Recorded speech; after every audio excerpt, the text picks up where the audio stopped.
ಎಲ್ರಿಗೂ ನಮಸ್ಕಾರ. ಇವತ್ತು ನಾನು ವಿಶೇಷವಾದ ರೆಸಿಪಿಯೊಂದಿಗೆ ಬಂದಿದ್ದೀನಿ. ನೋಡಿ ಎಷ್ಟೊಂದು ಮೃದುವಾಗಿ ಬಂದಿದೆ. ಹೊರಗಡೆಯಿಂದ ಕ್ರಿಸ್ಪಿ, ಒಳಗಡೆಯಿಂದ ಮೃದುವಾಗಿ ಬರುತ್ತೆ. ಇವತ್ತು ನಾನು ಬೇರು ಹಲಸಿನಕಾಯಿ ಬ್ರೆಡ್ ಫ್ರೂಟಿಂದ ಕಟ್ಲೆಟ್ ಹೇಗೆ ಮಾಡೋದು ಅಂತ ಹೇಳ್ಕೊಡ್ತೀನಿ. ನೋಡಿ, ಬೇರು ಹಲಸಿನಕಾಯಿ ಅಂತ ಕರಿತೀವಿ ನಾವು ಇದಕ್ಕೆ. ಇದರ ಹೊರಗಿನ ಸಿಪ್ಪೆ ಮತ್ತು ಮಧ್ಯದ ಭಾಗವನ್ನು ತೆಗೆದು ಇದರ ಒಳಗಡೆಯ ಭಾಗವನ್ನು ನಾವು ಬಳಸ್ತೀವಿ. ಈ ಒಳಗಡೆಯ ಭಾಗ ಸೇಮ್ ಬ್ರೆಡ್ ಥರನೇ ಮೆತ್ತಗೆ ಇರುತ್ತೆ, ಸ್ಪಾಂಜ್ ಥರ ಇರುತ್ತೆ. ಇದನ್ನು ಚಿಕ್ಕ ಚಿಕ್ಕ ತುಂಡುಗಳಾಗಿ ಕತ್ತರಿಸಿ ಒಂದು ಪಾತ್ರೆಯಲ್ಲಿ ನೀರು ಹಾಕಿ ಅದನ್ನು ಮುಚ್ಚಿಟ್ಟು ಮೆತ್ತಗೆ ಬೇಯಿಸ್ಕೋಬೇಕು. ಇವಾಗ ಇದು ಬೆಂದಿದೆ. ಎಕ್ಸ್ಟ್ರಾ ನೀರನ್ನು ತೆಗೆದಿಟ್ಕೋತಾ ಇದ್ದೀನಿ. ನೋಡಿ, ಈ ಥರ ಮ್ಯಾಶ್ ಮಾಡ್ಕೋತಾ ಇದ್ದೀನಿ. ಮೆತ್ತಗೆ ಬೆಂದರೆ ಮಾತ್ರ ಈ ಥರ ಮ್ಯಾಶ್ ಮಾಡೋಕ್ಕೆ ಬರುತ್ತೆ.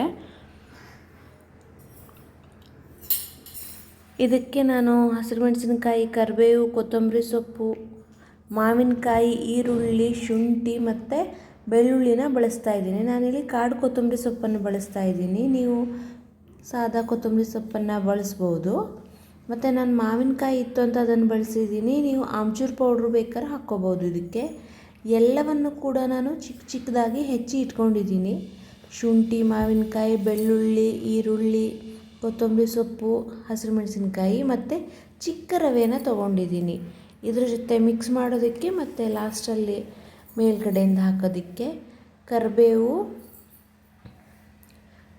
ಕೊತ್ತಂಬರಿ ಸೊಪ್ಪು, ಹಸಿರು ಮೆಣಸಿನಕಾಯಿ, ಬೆಳ್ಳುಳ್ಳಿ, ಈರುಳ್ಳಿ, ಮಾವಿನಕಾಯಿಯನ್ನು ತುರಿದು ಹಾಕಿದ್ದೀನಿ. ಶುಂಠಿಯನ್ನು ಕೂಡ ತುರಿದು ಹಾಕಿದ್ದೀನಿ. ಸ್ವಲ್ಪ ಹಿಂಗು ಮತ್ತು ಗರಂ ಮಸಾಲ ಪೌಡರು, ಅಚ್ಚ ಖಾರದ ಪುಡಿ, ರುಚಿಗೆ ತಕ್ಕಷ್ಟು ಉಪ್ಪು, ಇವನ್ನೆಲ್ಲ ಹಾಕಿ ಚೆನ್ನಾಗಿ ಮಿಕ್ಸ್ ಮಾಡ್ಕೋಬೇಕು ಒಂದು ಸಲ.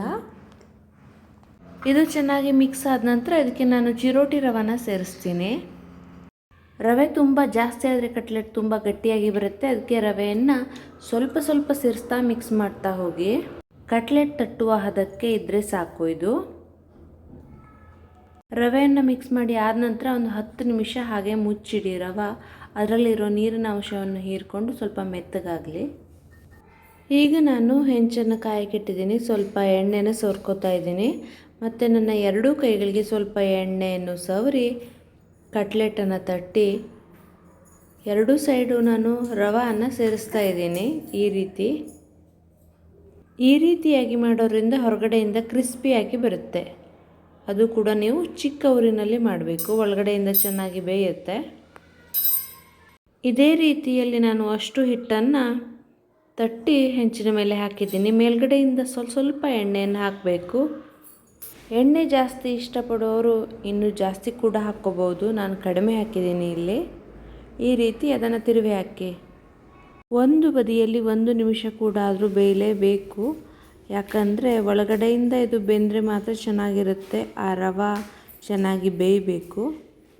ನೀವು ಇದಕ್ಕೆ ಬೇರೆ ತರಕಾರಿ ಕೂಡ ಹಾಕ್ಕೋಬೋದು. ನಾನಿಲ್ಲಿ ಸೇರಿಸಿಲ್ಲ, ಯಾಕಂದರೆ ಈ ಬೇರೆ ಹಲಸಿನಕಾಯಿ ಟೇಸ್ಟೇ ಸೂಪರ್ ಆಗಿರುತ್ತೆ. ಅದಕ್ಕೆ ನಾನು ಬೇರೆ ಯಾವುದನ್ನು ಸೇರಿಸಿಲ್ಲ. ನಾನಿಲ್ಲಿ ಇದನ್ನು ಮತ್ತೆ ತಿರುವಿ ಹಾಕಿ ಮತ್ತೊಂದು ಸಲ ಬೇಯಿಸ್ಕೊತಾ ಇದ್ದೀನಿ. 1 ನಿಮಿಷ ಆದರೂ ಕೂಡ ಇದನ್ನು ಮತ್ತೆ ಬೇಯಿಸ್ಕೊತಾ ಇದ್ದೀನಿ. ಇದ್ರ ಕಲರ್ ನೋಡಿದ್ರೇ ಗೊತ್ತಾಗುತ್ತೆ ಯಾವ ರೀತಿ ಬೆಂದಿದೆ ಅಂತ. ಅದು ಚಿಕ್ಕ ಊರಿನಲ್ಲಿ ಮಾಡಬೇಕು. ನೋಡಿ, ಇವಾಗ ಇದು ಆಗಿದೆ. ಎಷ್ಟು ಚೆನ್ನಾಗಿ ಕಲರ್ ಬಂದಿದೆ ನೋಡಿ. ನೀವು ಕೂಡ ಒಂದು ಸಲ ಮನೇಲಿ ಟ್ರೈ ಮಾಡಿ. ರುಚಿ ನಾನು ಹೇಳಲ್ಲ, ನೀವೇ ಹೇಳ್ತೀರಾ, ಅರೆ ವಾಹ್ ಎಷ್ಟೊಂದು ಚೆನ್ನಾಗಿದೆ ಅಂತ.